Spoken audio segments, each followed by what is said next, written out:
Patience Bira ow'emyaka 17 ne Winnie Kabigo ow'emyaka 15 be baserengese Kaganga oluvannyuma lw'ettaka okubumbulukuka nerikuba ennyumba mwe babadde.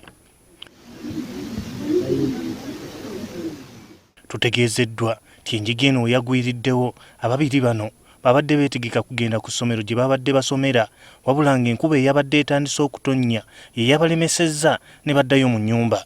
Abaana babo baabarabuuka neryo bali bamabiikiridde ku mirembe wakati ndaba ng'asoma neryo kubalesera bati mu njingi naddalawako enggwanga. Ettaka okuyigulukuka kivudde ku nkuba etonnya obutasalako. When it rains, we are always in fears that we may have problems like we have had today. This is my advice to the people of Mahango and the district at large, those who are at the risk prone areas, that when it rains, I'm advising people, if you see that your place is not so nice, would you rather shift and go to your neighbor's place so that for purposes of security, after the rain, then you can go back to your home. Muhasa agamba nti gavumenti esaana erowooze ku ky'okusengula abantu mu kitundu kino.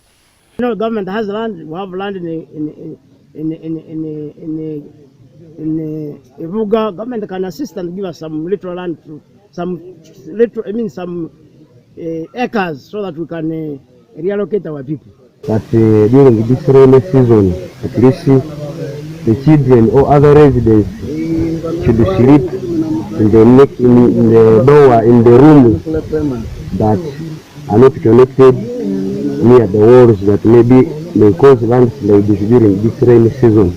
Emirambo gy'abagenzi gyatwaliddwa mu ggwanika ly'eddwaliro ly'e Kyambarwa okwongera okwekebejjebwa. Wakati wa 2011 ne 2014 abantu abasoba mu 10 be baafa mu kitundu kye kimu oluvannyuma lw'ettaka okubabuutikira ng'era kyava ku nkuba.